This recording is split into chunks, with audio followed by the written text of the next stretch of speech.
دا هي دې چې کوم دی روغ تار کټ کړل دې خمبې نه واله هغه خمبې پورې یو تار به دې کې نشتی غریب څه چې کوم دی هر ځای کې ظلم کېږي د خمبې لاندې کوم دې کاغذ کور دې د کبرګان په حدود کې راځي دې ته بجلي نشتی زیاتې روان دي راځي چې موږ یونټي چیک کړي چې هغه مناسب پیسې هغه موږ ورکوو ان شاء الله ټول خو برداشت کولای نه خلک لکه بیل هم ډېر زیات راځي که نه میټر نه چیک کېږي که نه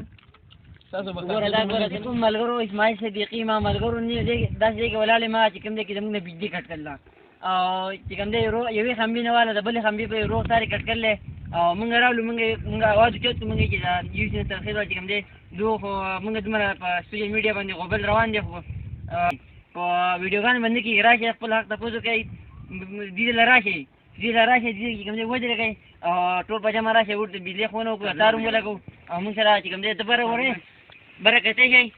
برکتې شي دوه تارونه دي یو تار نشته یو تار یې کټ کړلی که نه نو موږ راغلو دی چې بیا ستاسو لپاره موږ اول چې دا ویډیو مخکې شیر کړئ دومره ظلم کار یې کړلی که نه دلته یو کور دی مخامخ د کبرګان دی دغه سره تعلق لري نو هغه چې کوم دی بجلي نشتي او دې کبرګان کې غریب دی ځکه چې هغه نه بجلي کټ کړل هغه کې مکمل هغه دی چې هغه په کبرګان په حدودو کې هغه سره هم زیاتی شی دی نو دا که پیسې څه ور غواړي بجلي باره کې بیا چې د وټونو وخت راشي وي تاسو د زه بجلي دوباره لګوم او وټ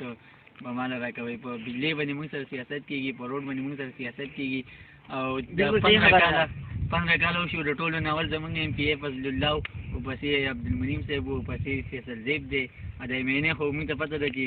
20 کاله وشي چې په دې شنګله باندې امیر مقام حکومت کوي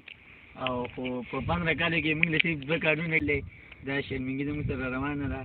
او زموږ په دې ډرامې کې تقریبا او د دې مین وجه دا ده چې هغوی تاسو بیلونه نه ورکوئ وایي کله چې په 2009 کې موږ ته بجلي راغله د 2013 پورې موږ ښه بیلونه ورکولو هغې نه بعد کې 2013 کې هغو په یوه میاشت کې 18,000 روپۍ راویستي چې زموږ د غریب عوام چې دی هغو 500 روپۍ دیاړي چې 18,000 روپۍ 500 روپۍ دیاړي نه 15,000 روپۍ تنخواه جوړېږي او تاسو موږ پسې 18,000 روپۍ راولئ نو موږ به یا به سوال به کول یا به منت کول موږ به هغې نه اول بیل د کولی شو خو چې 18,000 روپۍ لرلې هغې نه بعد کې موږ خپل بیلونه بند کړو هغې نه بعد کې موږ بیل نه دی ورکړلی او د دې نه وروسته بیا موږ د بجلي ډرامې شروع کړلې په دې بجلي باندې موږ سره سیاست کېږي هر وخت کې سیاست کېږي او زمونږ یونین کونسل ناصرخیل او بالورخیل سره زیاتې روان دی زمونږ چې کوم دی میټر لېږدلي هغې کې یونټي چیک کړي او موږ دا مشوره هم ده چې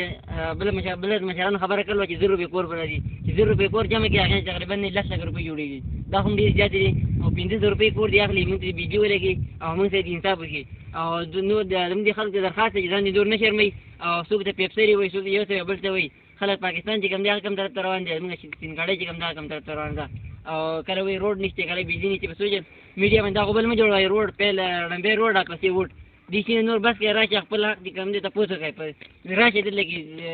مخامخ راشي په سوشل میډیا باندې هېڅ هم نه کېږي نو مخکې ځکه تانه درته ښه راځي کته هي دې چې کوم دی روغ تارې کټ کړلی دې خمبې نه واله هغه خمبې پورې یو تار به دې کې نشتي او کته هلته چې کوم کور دی هغه هم په دې کبرګان په حدودو کې هغه سره هم ډېر زیاتی شی دی کاکا سره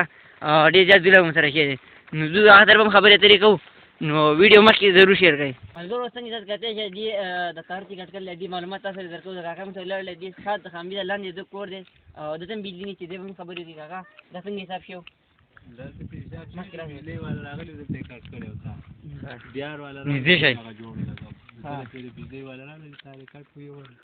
تا د خمبې لاندې کور دی که نه تا ته هم بجلي نشته ته هم بیا کبرګان په حدود کې راځي که نه دا خو تا سره هم زیاتی کېږي نن سبا چې کوم بیرون دی زموږ د وس نه ملګرو تاسو کتی شئ دې کې چې کوم دی روغ تارې کټ کړلی دې خمبې نه واله هغه خمبې پورې یو تار به دې کې نشتي او کته هلته چې کوم کور دی هغه هم په دې کبرګان په حدودو کې هغه سره هم ډېر زیاتی شی دی کاکا سره ډېر زیات ظلم هم سره شی دی نو زه هغه سره به هم خبرې اترې کوو نو ویډیو مخکې ضرور شیر کړئ اخر وجه سره مطلب تاسو بجلي ونه لګوئ بجلي وجه وایي خمبې لاندې کور دی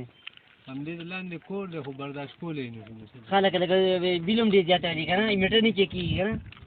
تاسو به ګوره دا ګوره زموږ د غریب نو هغه موږ هم دې خوراک دغه چې برداشت کړو بیل به موږ ته ورکړو هغې د وجې چې کوم دی دلته کې بجلي راغله کاکا چې کوم دی تار نه دی لګولی دا بالکل موږ سره زیاتې هم روان دی راځي چې زموږ یونټي چیک کړي چې هغه مناسب پیسې هغه موږ ورکوو انشاءالله هغې ته تیار یو خو دا ویډیو مخکې شیر کړئ موږ دا بجلي دې ولګي چې کوم دی هر ځای کې ظلم کېږي د خمبې لاندې کوم دی کاغذ کور دی هم د کبرګان په حدود کې راځي دې ته هم بجلي نشتي نو موږ ته نشته هغه یو ځانه خبره ده خو د یو کور د کبرګان په حدودو کې دنده دی دې ته هم بجلي نشتي نو د غریب د پر आवाज یت کې د ویډیو مکه شیر کې اجازه ورته الله پامان